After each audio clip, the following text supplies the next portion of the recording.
Nou ja, ons was 'n week weg gewees, ek en Erna, is lekker om weer terug te wees.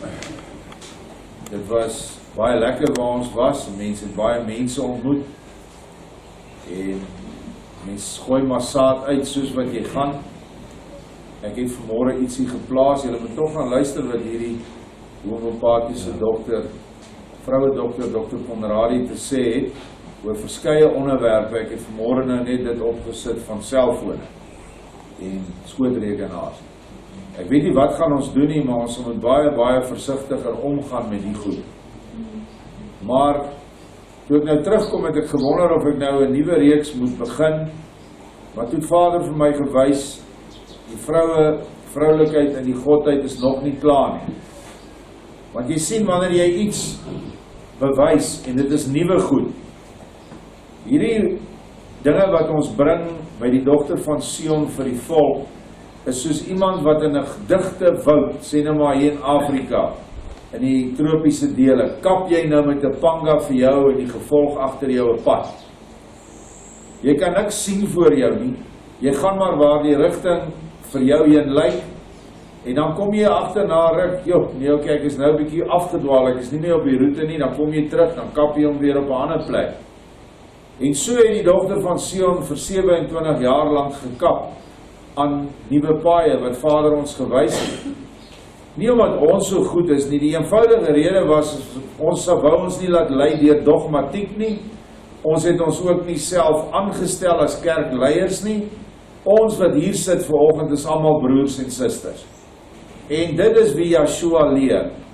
En nou is dit so heerlik, want ons het nou baie mense wat kap in die voorste ry. Ons maak nou sommer 'n groot dubbelpad, in plaas van 'n enkel voetpad. En die een ou kap en die ander een kap, en dan sien ons, nee, maar ons is nog op die regte spoor. En dit is wat so wonderlik is, waar ons nou mee besig is. En dit is ook so dat hierdie openbaringskennis van die vroulikheid, of die hemelse waarheid, soos Hendrik het nou mooi gestel het gister, dit is so, dit is die hemelse waarheid, wat deur die trooster gekom het, wat kragtig aan die einde van die tyd haarself sou openbaar, soos wat Joël 2 sê. En Joël 2 praat ook van die raadgeefster, en die leraar, die vroulike leraar, ek dink hy praat van die onderwyseres, wat ons leer. Nou, 'n mens kan 'n gewone huis in 3 dele opdeel. Jy kan die stoep, is jou buitekant, jou voorportaal, waar jy sekere mense nooi. Hoor, jy kom sit maar net hier op die stoep. Ander mense wat jy beter ken en wat hulle pad met jou loop, kom in die huis in, sit ons in die eet of in die sitkamer. Jy gee nie nou om dat hulle jou die mekaar huis sien nie, want jy het nou nie mense verwag nie. Maar die slaapkamer is 'n baie spesiale plek. Dit is 'n plek waar slegs die kinders kan inkom, die ma en die pa.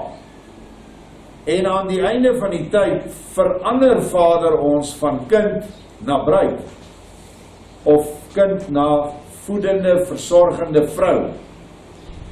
En daarom is hierdie waarheid wat ons nou kry, by profete, skryfknegte, en sekerlik ook in die lesings wat van hier af gaan, is goed net spesiaal vir mense wat toegelaat word in die slaapkamer.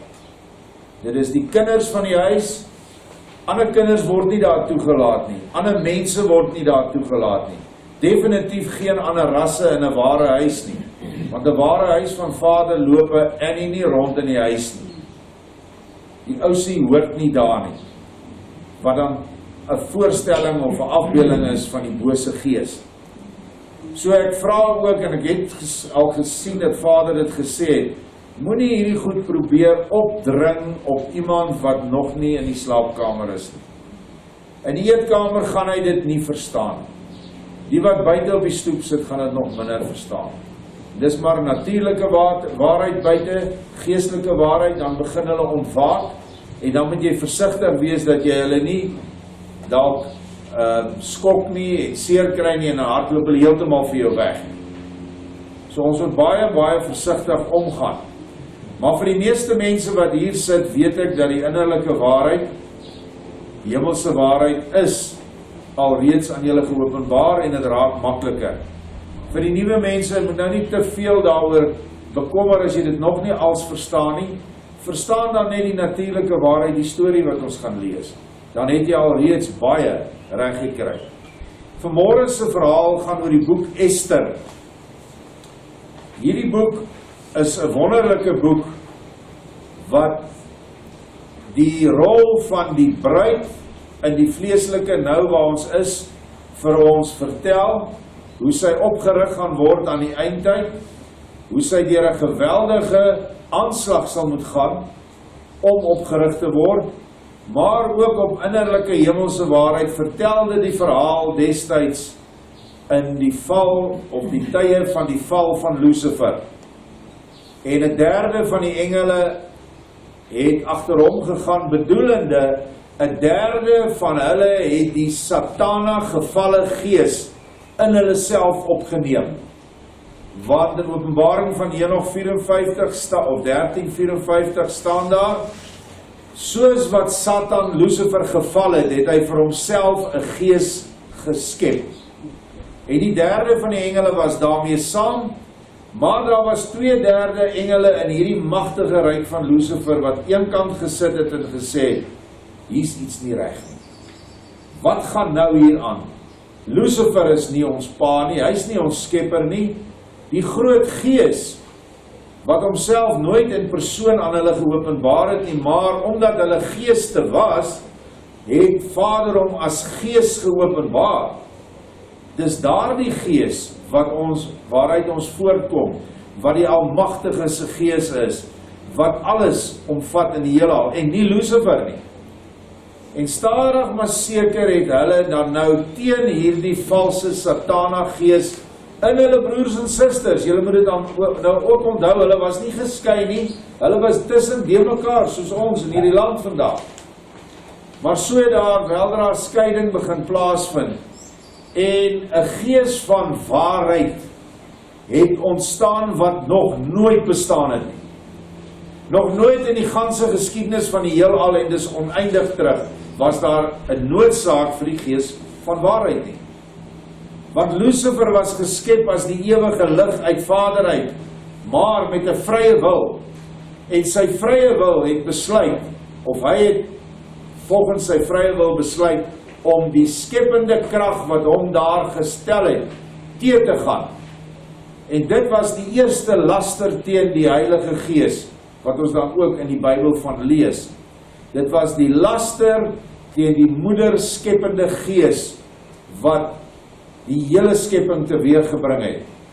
Vader, die ontwerper, die denker, die een wat die gedagte gee, en die innerlike moeder wat die skepping teweegbring, deur die gedagte om te sit in dade, soos dat ek kan die idee hê, Erna, ons moet 'n kind hê. Ons is getroud, is 'n jaar, ons wil nou 'n kind hê.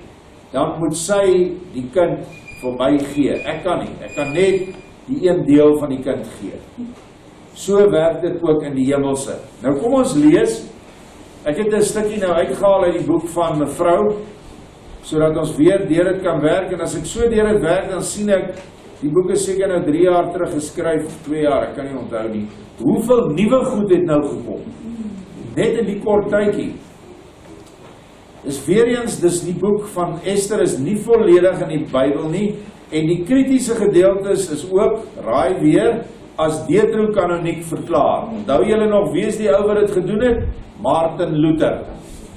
Almal haal hulle hoede af en buig vir Martin Luther. Dis maar net 'n mens. Daar was net sekere goed op daai tyd aan hom geopenbaar, omdat hy nie verder wou soek nie, het hy nie gekry nie.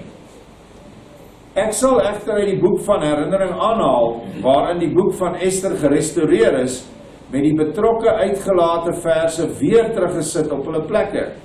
In hierdie boek word die werking van die trooster weer eens vir ons weggesteek, en sien ons die in vervulling gaan van die gedeeltes in 1 Esra 3, ons het dit voorheen behandel, waar Serubabel beweer dat die vrou die sterkste is, maar bovenal sal die waarheid oorwin. Nou onthou julle, dit was 3 mense wat wysheid raaisels moes gee, en hy wat Serubabel is, het toe gesê, die vrou is die sterkste, die waarheid sal oorwin, en hy is toe deur die koning vereer, En hy is ook gekies om die huis te bou volgens die boek Sagaria en Haggai.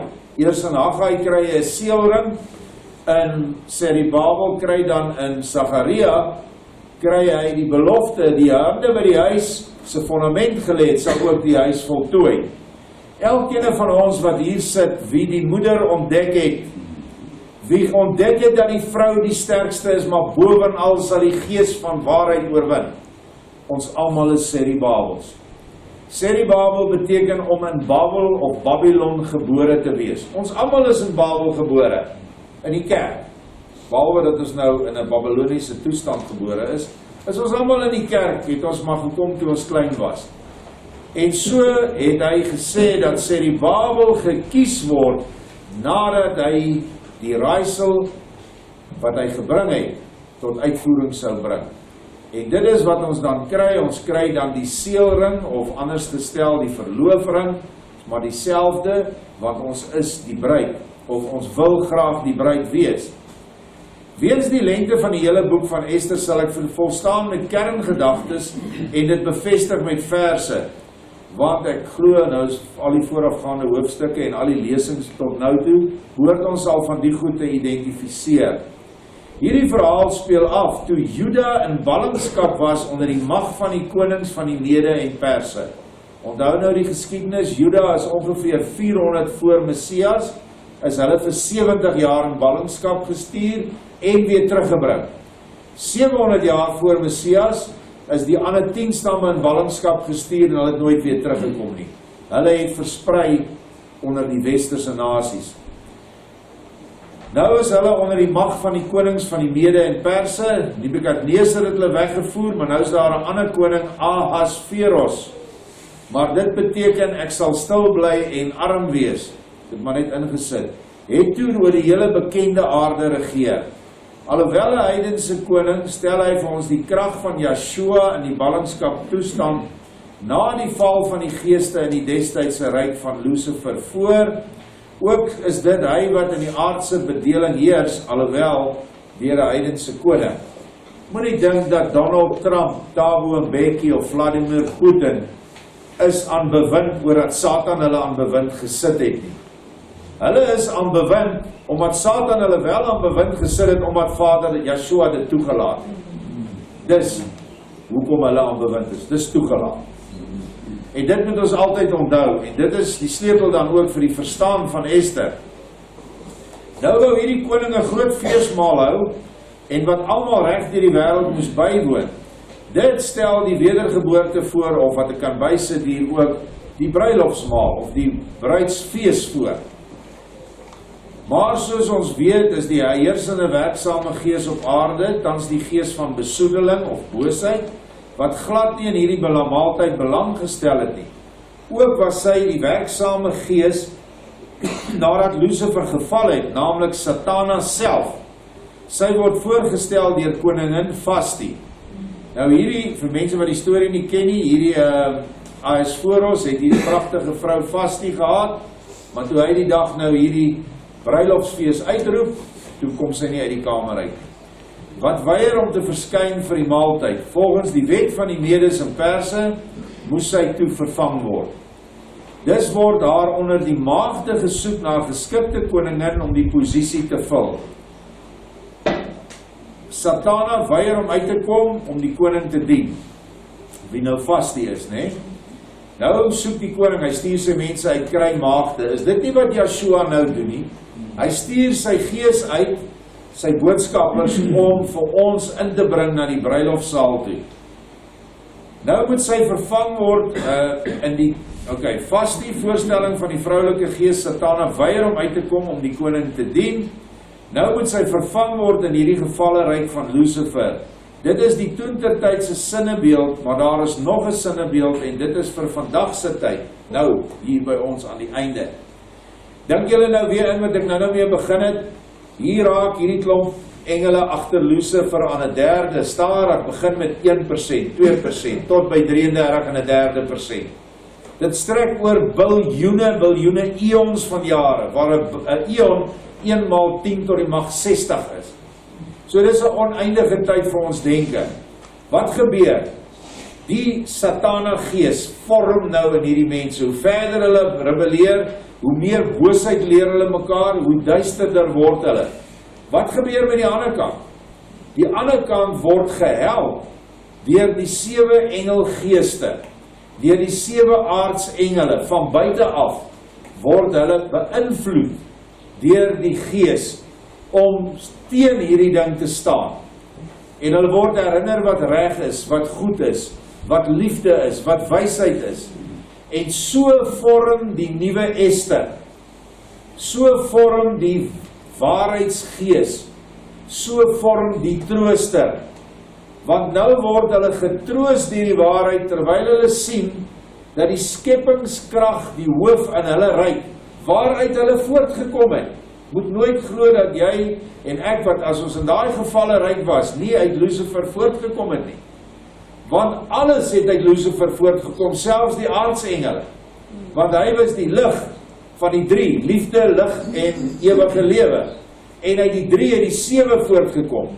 As baie mense hier in Israel en Suid-Afrika wat rondhardloop en sê, ons verkondig 'n vals leer, dat ons uit Lucifer voortgekom het.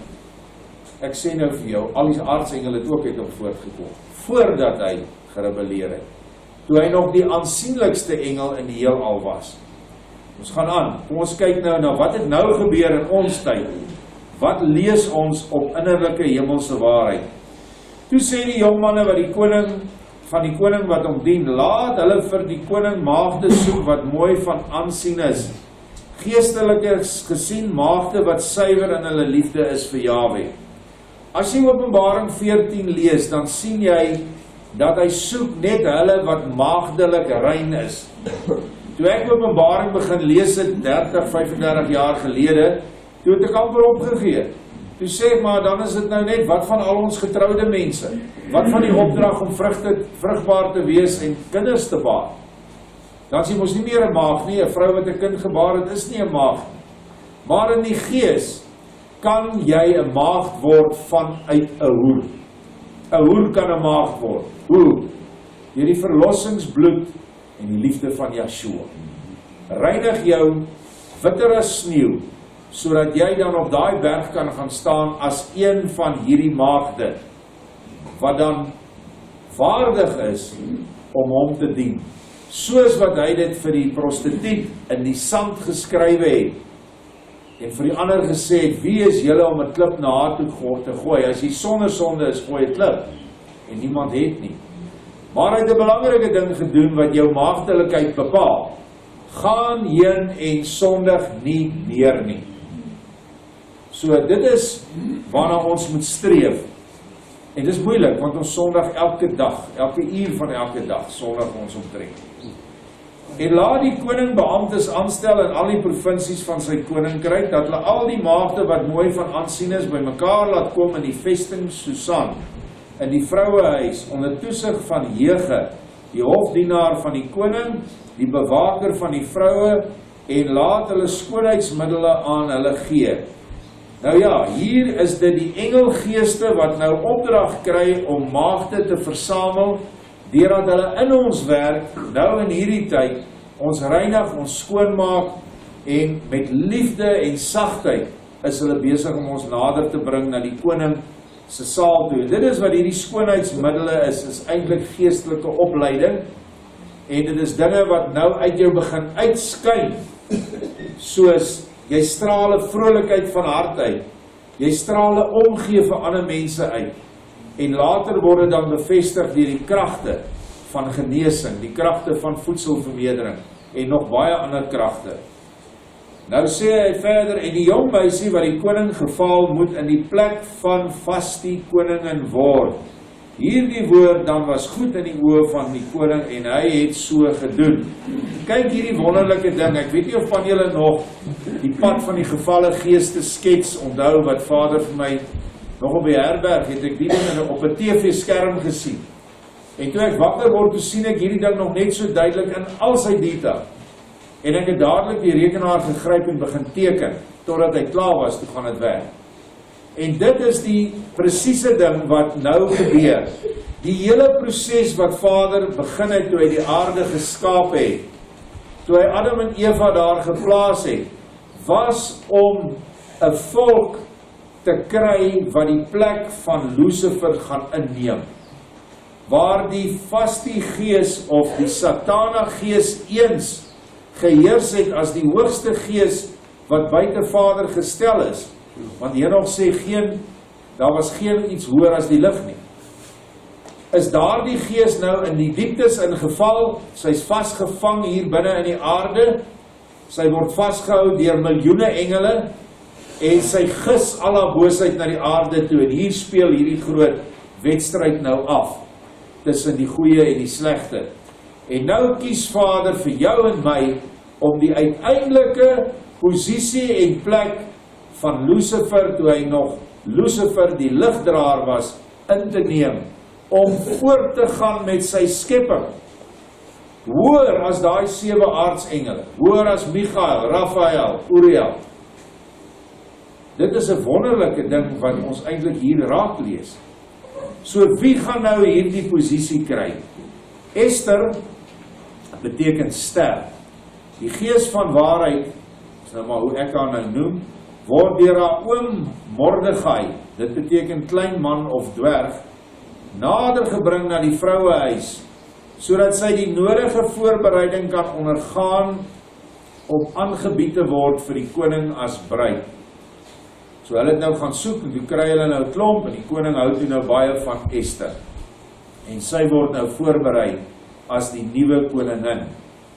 Daar was 'n man, dis Ester 2 vers 2 tot 4, van Juda, in die vesting Susan met die naam van Mordegai, die seun van Jair, die seun van Simei, die seun van Kis, 'n Benjaminiet.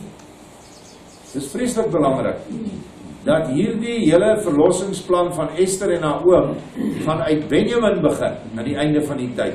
En ek dink jy het dit gister ook weer herhaal, Hendrik, wat uit Jerusalem weggevoer was onder die ballinge wat in ballingskap moes gaan, saam met Jegonja, die koning van Juda, wat Nebukadneser, die koning van Babel, weggevoer het.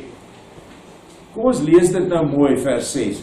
Wat uit die Jerusalem, nuwe Jerusalem, leer van die liefde wat Joshua 2000 jaar gelede gebring het, is die mense weggevoer in ballingskap deur die Rooms-Katholieke kerk, deur die Protestantse kerk, deur die ou klomp charismatiese kerke, is hulle nou in geestelike ballingskap. Dis waar hulle was. Nou, in hierdie ballingskap gebeur iets, en hy was die opvoeder van Hadassah. Dis nou Mordegai. Hadassah is 'n ander naam wat hulle genoem het, ek dink die Hebreëse of die Arameese naam. Sy beteken mirteboom, of sy is Ester, die dogter van sy oom, want sy het geen vader of moeder gehad nie. En die jong meisie was skoon van gestalte en mooi van aansien. En by die dood van haar vader en haar moeder, het Mordegai haar as sy dogter aangeneem. Mense kan nou baie diep hier ingaan, maar ek dink vir die mense wat op hierdie vlakke sal sien, wie is dood? Lucifer en Satana, Satan en Satana is dood. Nou word sy deur haar oom aangeneem, in sy huis gebring. Wie is die oom? Dit stel die 2/3 voor wat nie agter Lucifer gegaan het. Sien julle dit? Klein, dwerg, dit is wat hulle was, swak, klein in hierdie ryk. En so moes hulle dan nou ondersteun word van Vader af. En Vader het dan nou hierdie Ester gees begin instuur in hierdie gevalle ryk, in die waarheid in, of gees van waarheid. Maar is ook van toepassing by ons nou. Almal van ons kan ons lewens terugkyk en sê, weet jy, daai dag het die gees van waarheid vir my bekend geraak. Daardie dag het ek die gees van waarheid gekry. Ja, ons het die goed name genoem, Israel, visie, Israel, waarheid. Maar dit het al hoe verder gegaan, totdat ons die waarheid ontdek het wat uit die liefde kom, waarvan Joshua sê, waarheid wat nie uit die liefde is nie waarheid nie, al is dit waarheid. Toe het ons eers die regte waarheidsmoeder ontdek. Hierdie Ester, wat nou nog baie klein is, word klein in onsself en het word al hoe groter. Wie stel Mordegai dan voor in die destydse gevalleryk van Lucifer? Stel hy verseker die 2/3 getroue engele voor. Ook bring hy as voog of peetouer hierdie jong maagd, hierdie nuwe gees van waarheid of Ester wat nou ontstaan het as gevolg van die val in die duisternisse. Die waarheid probeer die mense terugtrek uit die duisternis uit en wil keer dat daar nie meer as 2/3 nie. Dalk is dit nou die helfte of 3/4. Onthou weer, waarheid het eers noodsaaklik geword toe die leuen verskyn het. Voor dit was dit net heerlikheid sonder sonde, dis geen noodsaak vir waarheid nie. Ek het dit nou genoem. In ons sinnebeeld vir hierdie tyd is die herkoms van Mordegai belangrik, want die eindtyd redding sal deur die stam van Benjamin geskied. Dus sal die gees van waarheid die sterkste manifesteer in die geestelike stam van Benjamin, naamlik die boerevolk. Vandaar sal die hele Israel die lig ontvang, net soos wat ons verhaal in hierdie boek van Ester sal vertel. Lees ook dan ander boeke, die oorblyfsel sal draai, die boodskappe van Elohim aan Lukas van Hout, die Melchisedek orde, al die profesieë wat geskryf is na hierdie boek geskryf is. Daar is nog 'n ander een, die oorkoms, die herkoms van die boerevolk in bedrog versteek. Ons het hom ook hier op die raak. Lees die goed. En die meisie het hom geval, dis nou vir Ahesforos, en guns by hom gevind, daarom het hy gou gemaak, om haar die nodige skoonheidsmiddele en die regte ete te gee, en haar die 7 uitgesoekte meisies uit die paleis van die koning te verskaf. En hy het daar met haar meisies verplaas na die beste gedeelte van die vrouehuis. Vers 10. Ester het haar volk en haar afkoms nie te kenne gegee nie, omdat Mordegai haar beveel het om dit nie te vertel nie. So dit is 'n verborgenheid. Nou die oomblik as jy van 7 uitgesoekte meisies lees, dis mos so, dan kyk ons na die woord. Want dis tog die 7 vroulike dele van die 7 manlike engele, want hulle is geskape volgens en na die beeld van Elohim. Ons lees of daar iets is vir ons daaroor. Insiggewend is die 7 diensmeisies waarvan gepraat word en dat Ester dadelik die beste ontvang. Dat haar afkoms geheim gehou word, sê vir ons dat hierdie dinge diep in verborgenheid sal wees. Hier is daar weer 'n verborge stukkie waarheid, wat vergelyk kan word met Spreuke 9 vers 1 tot 3, waar die moeder ook bedien word deur die diensmeisies en 7 pilare, wat die 7 aardsengele voorstel, wat ook die 7 geeste of diensmeisies is. Nou kom ons lees vers 1 tot 3 van Spreuke 9. Die wysheid het haar huis gebou, haar 7 pilare uitgekap, haar slagvee geslag, haar wyn gemeng, ook haar tafel gedek. Sy het haar diensmeisies uitgestuur, sy nooi uit op die hange van die verhewe plekke van die stad. Jy moet baie geestelik dan nou maar bietjie toe wees om dit nie raak te sien dat dit die 7 kandelare is wat nou in hierdie gevalle ryk van Lucifer wat nou afgeseël is deur Vader. Hoe het hy daai ryk afgeseël? Hy het die ryk in materie geplaas. Of hy het geestessubstans in materie laat verander weens Lucifer se hardheid, het hy ook sy ryk verhard en dood het ingetree. Dit beteken dat daar nou 'n einde aan hierdie koninkryk sou kom. Maar toe hy in sy geestestoestand was, sou hy nooit kon eindig nie. En nou kom hierdie 7 werkende aardsengele, hierdie pilare van die wysheid. Dit is nou Raphael, Michael en al die ander wat ons al leer ken het. En hulle gees is die diensmeisies wat nou instroom in hierdie gevalle ryk in. Maar hulle moet dit op 'n sodanige manier doen dat hulle self nie besoedel word nie. Daarom is dit eintlik die geeste wat ingaan en dit word op so 'n manier dan gedoen dat Lucifer hulle nie kan gryp nie. En so word waarheid dan gebore. En so word hierdie huis dan gebou toen ter tyd toe die engele geval het.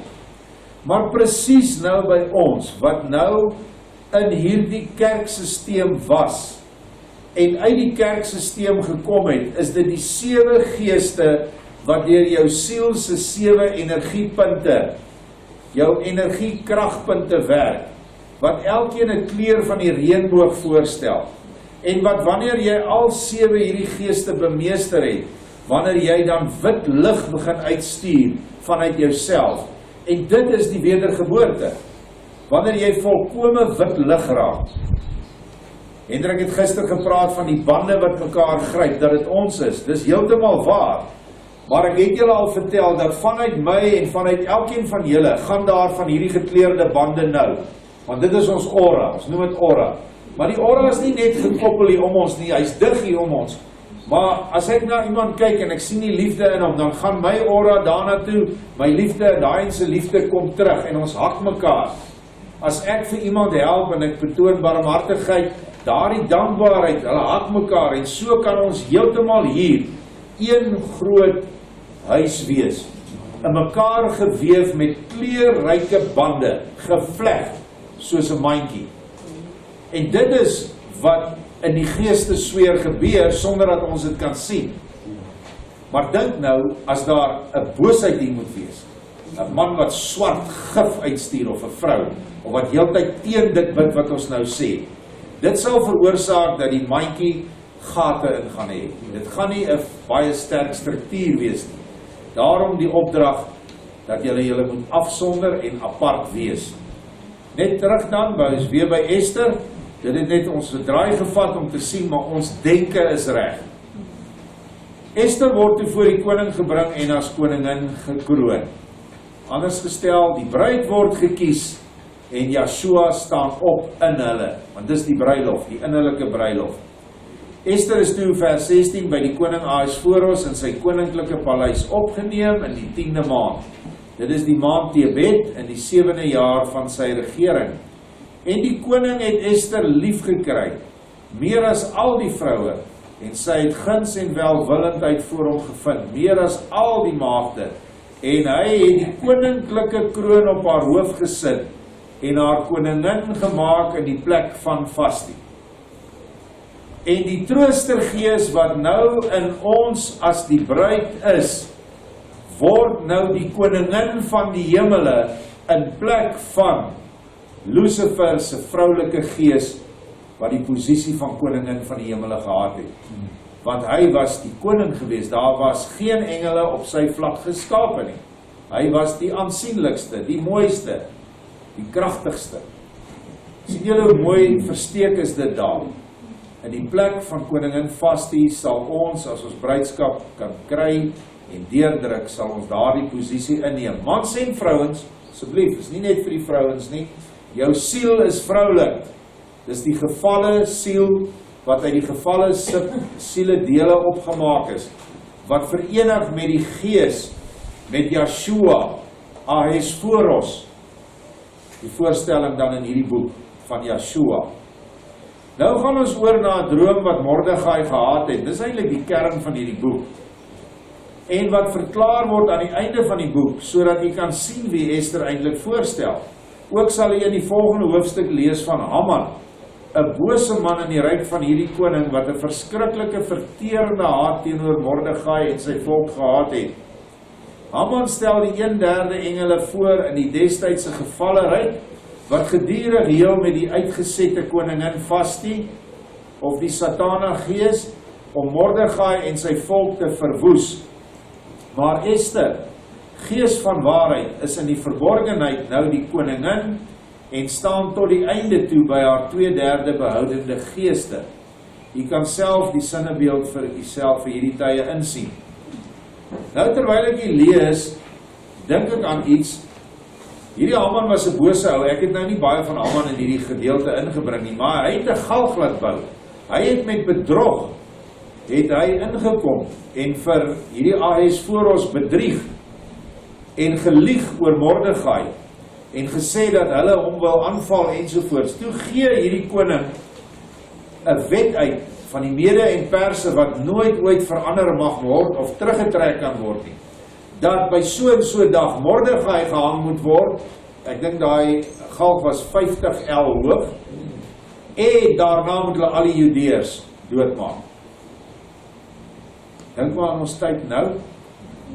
dat daar wel 'n bevel uitgegaan het deur een van hierdie presidente, hierdie swartes, dat hulle die leierskorps van hierdie Afrikaner volk, eintlik die boervolk, moes vernietig en dan moet die boervolk uitgeroei word op alle moontlike maniere.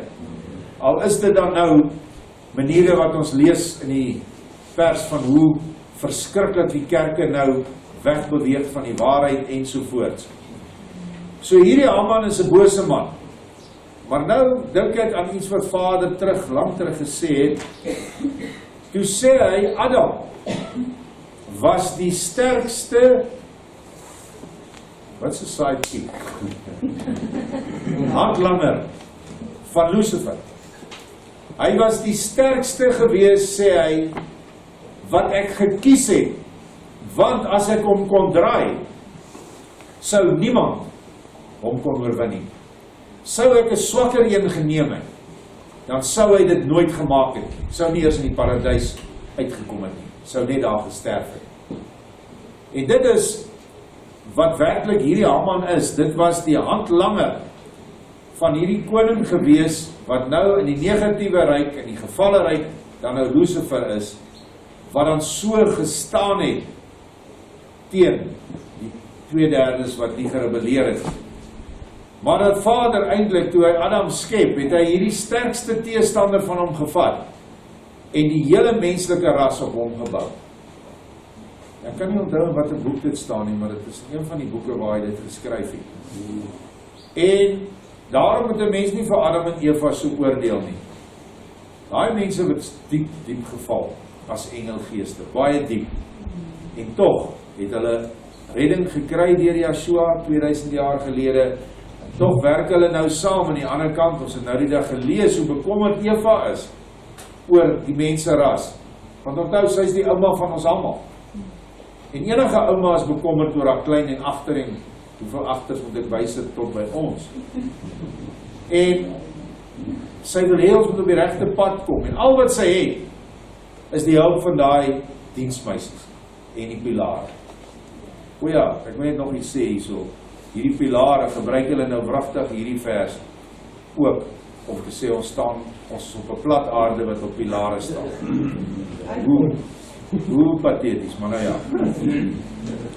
Nou gaan ons die droom lees. Ester 2 vers 20d. Nou die goed is nie in Ester, die boek in jou Bybel nie. Dis in die boek van herinnering. En dit was sy droom. Daar het 'n geroep en 'n geraas ontstaan en donderslae en aardbewing en 'n groot verwarring op die aarde. Dink aan ons tyd nou wat beloof is in die profetiese rede in Matteus 26, presies dit. Geroep, geraas, volke teen mekaar, oorloë, donderslae, aardbewing, verwarring. En kyk, 2 groot drake het teen mekaar gestaan en hulle was gereed om te veg. En toe hulle skreeu, het al die nasies hulle voorberei vir die stryd teen die volk van die regverdiges, teen Vader se uitverkore volk Israel. Dit was 'n dag van duisternis en gevaar, van verdrukking en benoudheid, en 'n geweldige vrees het oor die aarde gekom. Die volk van die regverdiges was ontstel, want hulle het groot besoedeling vir hulle self verwag, en het hulle voorberei om te sterwe. Nou wil ek iets byvoeg hier, waarheid binne waarheid. Dit is sodat Israel sy volk is. Maar ons het nou gelees dat Mordegai is 'n Benjaminiet. En nou praat hy van die volk van die regverdiges, die stryd teen die volk van die regverdiges. Dit is die volk Benjamin, die geestelike volk aan die einde van die tyd wat die bruid gaan vorm. Of nee, die eerstelinge van die bruid gaan vorm. Dit is waarteen die stryd is. Oom Paul Kreer het gesê, hulle wil nie die geld en hulle wil my land hê. Maar hy moes verder gegaan het. Hulle wou die land gehad het, ja, maar hulle wou die saad van Yahweh gehad het, wat nog voortbestaan het in die blanke Israel nasies. Dis wat Lucifer uiteindelik vir hom wou gegryp het, is die saad wou hy doodmaak of verbaster, tot niet maak. Dis wat hy wou doen. So hierdie volk van die regverdiges kan ons nou trek na ons volk. Ons sien hoe hulle beplan, ons hoor hoe hulle beplan om ons dood te maak. Hulle het na Elohim geroep, dit gebeur nou. En terwyl hulle roep, het 'n klein fontein vermeerder tot 'n baie groot rivier wat voortgevloei het soos 'n magtige stroom. Lig en die son het gekom, en die wat verdruk is, het hulle verhef, en die hoogmoediges verslind. Soos Vader het aan my wys is, dat die klein fontein waarheid wat begin het in hierdie volk, in 1998, kan julle nog onthou die gelykenis in Lukas 13, van die tuinier, toe sê Vader, 3 jaar kom ek na hierdie tuin toe, en ek vind nie vrug aan hierdie boom nie. Kap hom uit. Toe sê sy, maar kan ek hom nog 'n jaar bewerk en omspit? As hy dan nie vrug dra nie, laat ons die boom uitkap. Daardie boom, in Lukas 13, is 'n profetiese vooruitskouing na die boerevolk aan die einde van die tyd. 94 het Vader na die volk toe gekom, geen vrugte nie. 95, 96, 97, toe gee hy die bevel. 98, Desember 16, op Bloedrivier was die eerste hoofstukke van die boek van herinnering aangebied vir Vader. Presies, soos wat dit daar in vervulling gegaan het. Die klein rivier het begin vloei. Ons het verlos geraak van die 1983 mense drek Bybels. Die 1933 Bybel is garskoeke gebak op mense drek, op ontlasting. En ek sê dit nie, Esegiel 4 vers 12 sê dit, ek het dit vanmorgen geplaas. 18 jaar na 1983, dis die boek van herinnering finaal klaar, 2002. 18 jaar, dink daaraan, staan in Lukas 13, dat 'n dogter van Abraham so lank moes ly onder daai siekte. Was 'n bloedvloeiing. Hierdie volk se siel het gebloei vir 18 jaar, totdat die boek van herinnering gekom het. En tog verwerp meer as 90% van die Israeliete daai boek. Praat nie eens van die ander boek. Hulle gril hulle tot hulle tone in vir daai boek. Hierdie fontein word toe groter. Toe kom die profeseë van die Duitsers. Toe kom die Moses Suid-Afrika toe deur Jacob Lorber, Bertha Dutt, Mayenhofer, Engels ensovoorts. En die groot kanonne kom toe die nuwe Bybel. En dit is die stroom van kennis wat al hoe groter word. En jammer om dit te sê, ek is nie besig om te brag nie. Hierdie strome water het na hierdie plek toe gekom, na Philadelphia Ark toe, in daardie biblioteekie, in daardie boekwinkel. Dis waar hierdie stroomwater nou is. Dit is op die webwerf nuweopenbaring.co.za. Onbeperk kan jy gaan trek, kos jou niks. Die boeke moet ons ongelukkig maak, dit kos geld. So dit is die fontein van Ester, dis die fontein van waarheid wat nou 'n magtige stroom gaan word. En die lig wat hy hiervan praat en die son het gekom. Raai wat is dit? Gilgal. Dis die lig wat gekom het. Die lig wat nou so hoog skyn bo hierdie perseel uit, dat dit sigbaar is tot in die stratosfeer, as jy in die geestesfeer kan sien. So erg skyn hierdie lig, dat hierdie boosaards in Februarie hierdie jaar, by die Hartbeespoort kabelkarretjie moes gaan, om die bose geeste op te roep, en die Sangomas het hulle gekerf en gebloei en geskreeuw, en sekerlik water gegooi, net soos in Elia se tyd. Toe vra Elia van hulle, nou wat slaap julle God? En in Hebreeu staan daar, is hy dalk op die toilet. Ja, dis wat daar staan. En dis wat ons vandag ook sê vir hulle, demoniese godedom. Slaap julle, want ons is nou by die toring van lig. Dit wat geprofeteer is, selfs so lang terug as Ester. Ons gaan aan. Toe Mordegai hierdie dinge gesien het, het hy opgestaan van sy bed. Hy het gepeins wat Elohim van voornemens was om te doen. En hy het die droomgesig vasgehou in sy gees, omdat hy begeer het om die sin daarvan te verstaan. Hierdie droom word in hoofstuk 9 verklaar deur Mordegai self. Ek dink nie dit is in die Bybel nie. En Mordegai het gesê, dis Ester 9:22a, hierdie dinge het deur Elohim gebeur, want ek herinner my 'n droomgesig waarin al hierdie dinge voorspel is. En nie een ding daarvan het onvervuld gebly nie. Die klein fontein wat tot 'n rivier vermeerder en dan in 'n lig in die son verander, het soos 'n magtige stroom wat vroeg voortgevloei het. Sy is Ester. Sy is die gees van waarheid. Sy is die trooster. Waar is sy in ons? Wat die koning as sy vrou geneem het en oor wie hy besluit het dat sy koningin moes wees, of sou wees. Die twee drake is ek en Haman. Die nasies wat saamgekom het, is die wat pogings aangewend het om die naam van die manne van Juda uit te roei. Dis hulle wat by mekaar gekom het om die boervolk uit te roei aan die einde van die tyd. En toe stuur Vader hierdie stroomwater vir Ester.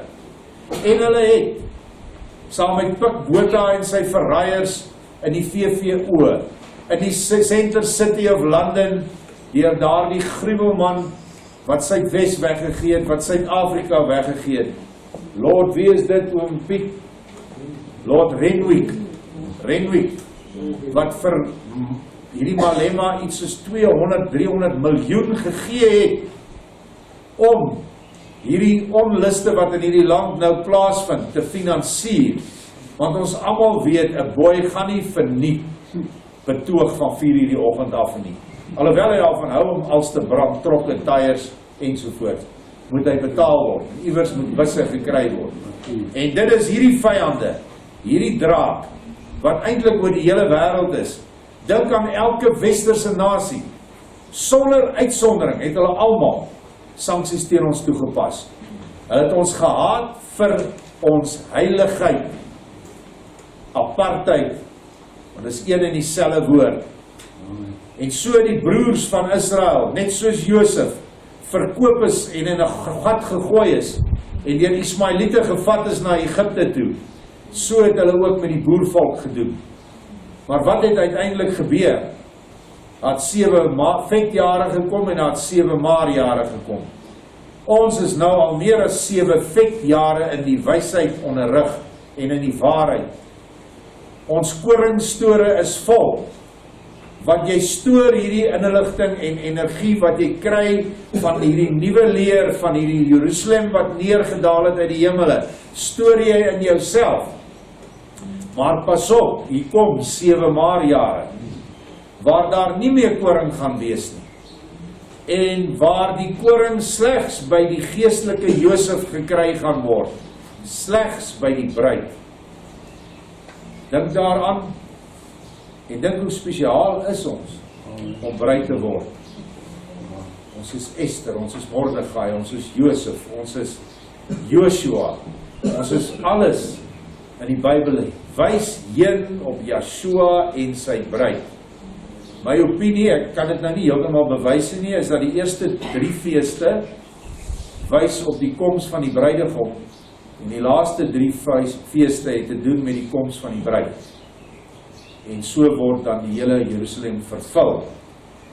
Ons gaan aan. Maar my volk is Israel, wat na Jahwe geroep het. En Jahwe het sy volk verlos. Hy het ons gered uit alle boosheid. En hy het groot tekens en wonders gewerk onder die nasies. Ook het hy 2 lotsbestemminge verordineer. Een vir die volk van Elohim en 'n ander vir die oorige nasies.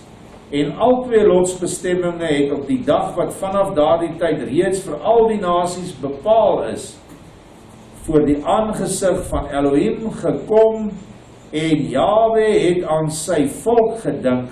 Hy het hom ontferm oor sy erfdeel.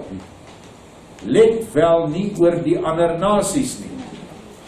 En nou aan die eindtyd sê hy vir ons in 1 Petrus 2, ons wat geen volk was nie, maar nou die volk van Elohim is, en wat die huis bou, en wat die boustene van Bloedrivier, Paardekraal en Gilgal nou in ons volk het. Dit is die volk wie hom nou ontferm, want deur hierdie volk sal die ander volke hiernatoe kom.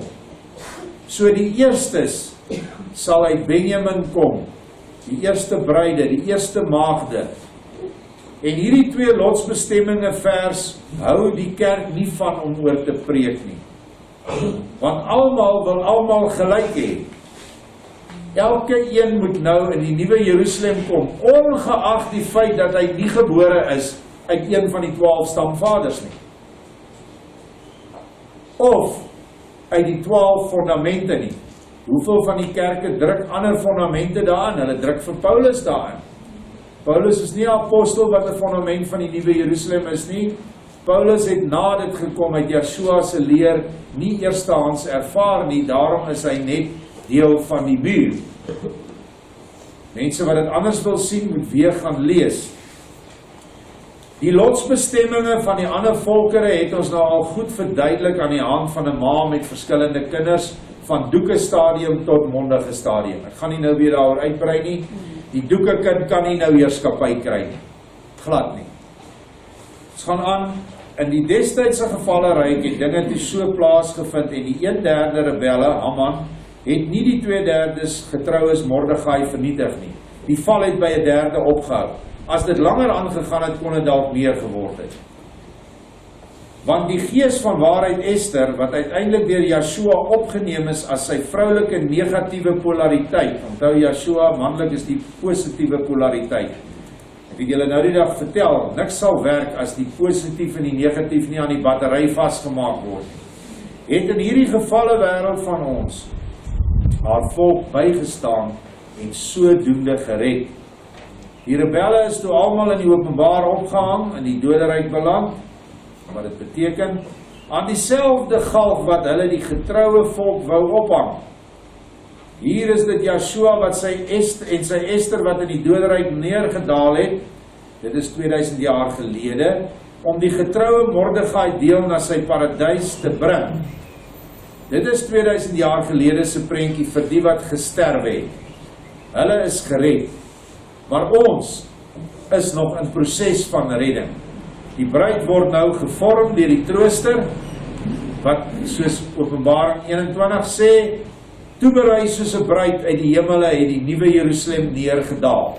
Die nuwe Jerusalem, die nuwe leer, wat nou vir ons gegee is, die Ester, die stroompie wat 'n groot magtige rivier gaan word. Dit is waar ons nou by speel, en wat ons nou in ons het. Dit is dan ook 'n sinnebeeld wat binnekort op die aarde sal afspeel, waar Ester, die gees van waarheid, binne die dogter van Sion, nou let wel, oral oor die wêreld is dogter van Sion, geestelike maag, weer eens die hele Israel volk sal red in ons laaste stryd teen die anti-kris. Amen. Kragtig word hierdie rivier nou oopgemaak hier in Suid-Afrika.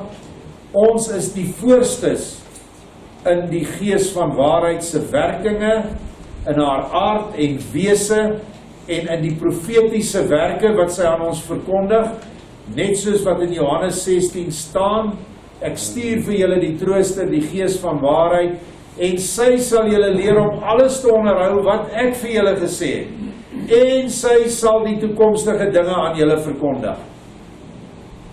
'n Vrou sê vir my nou die dag, hoe praat ek met hierdie mense? Hulle sê, die profete is net tot op Johannes. En al hierdie profete wat ons van praat is vals. Sy glo glad nie daaraan nie. Hoe droog en leeg moet so mense lewe wees? Want weet julle, die boek Openbaring is ook 'n profesie, hy is nog in dieselfde Bybel, waar daai vers staan. Hulle verstaan nie die vers nie.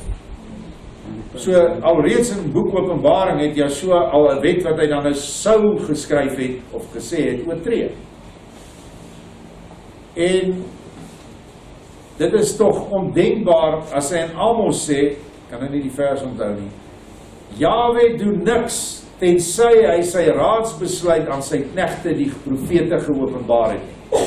Het dit dan nou opgehou 2000 jaar gelede? Nee. Want hy doen nog elke dag iets. So hy sê hy doen niks tensy hy dit openbaar nie. So as hy iets doen, dan moet dit eers vir ons gegee word. En dit is hoekom daar vandag moderne profete en profetesse is. En ek sluit af met 'n vers in Levitikus wat sommer opgekom het toe ek hierdie ding lees, eintlik al 'n rukkie terug, en ek dink ek voeg dit in.